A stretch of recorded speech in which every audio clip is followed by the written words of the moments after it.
యేసుక్రీస్తు నామంలో అందరికీ శుభాలు, వందనాలండి. జేమ్స్ రాసిన పత్రిక 3వ అధ్యాయము 3వ వచనం నుంచి 12వ వచనం వరకు కూడా. యాకోబు రాసిన పత్రిక 3వ అధ్యాయము 3వ వచనం నుంచి 12వ వచనం వరకు కూడా. గుర్రాలు మనకు లోపడినట్టుగా కళ్ళెం పెట్టి ఈ పని తిప్పుతాం కదా. ఓడలు నడిపోండి చూడండి.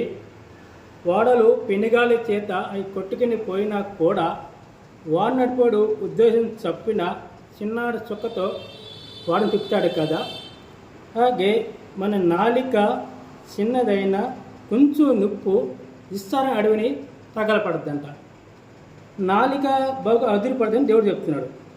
నాలుక అదిరిపడతాం ఏంటి అంటే విస్తారం అడవిని తగలపడద్దంట. అంటే మనము కాపురాలు అంటే మనిషి ఒక మనిషి మన మీద కన్ను పడినప్పుడు వాడు మన జగడాలు పుట్టిస్తాడు, మన కుటుంబాలు గొడవలు పెడతాడు, మన కాపురాలని కూలిస్తాడు. ఇస్తాడు అడిగి నాలుగు తగలబెడతాడు, మన శక్తి మన కనేసినాడు. అలాగే నాలుగు మన అవయవాల్లో ఉంచబడి సర్వలోకానికి సర్వ శరీరానికి మైలాన్ని కలగ చేస్తుంది, చక్రానికి చిచ్చి పెడుతుంది, నరకం చేత చిచ్చి పరచబడుతుంది.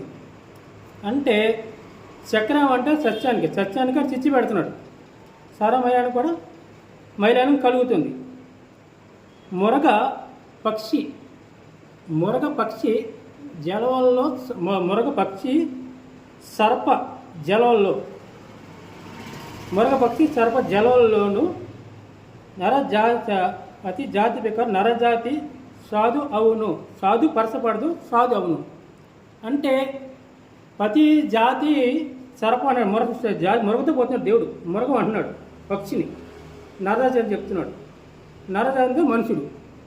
అంటే మురగం అంటే అడవులు ఏముంటాయి, పులులు ఉంటాయి, సింహాలు ఉంటాయి, వాళ్ళ కొనసలు ఉంటాయి, పావులు ఉంటాయి. అవి మన దొరికితే ఏటాడితే మనల్ని. అలాగే మనిషి ఒక పూర్వలాగా తయారవుతాడు, మురగలా తయారవుతాడు. ఆడికి తల్లి అని ఉండదు, ఒక తండ్రి అని ఉండదు, ఒక అక్కని, ఒక చెల్లని, ఒక అన్నగారని ఏం ఉండదు. నా టైం అయిపోయింది, కట్ చేస్తున్నా. యేసుక్రీస్తు వారు మన పాప భారం అంతా కూడా బుద్ధమే వేసుకొని, మనకి మనిషి కరం పాపం ఉంటుంది, జనం పాపం ఉంటుంది. కరం పాపం అంటే మా పెద్దలైన పాపాలు.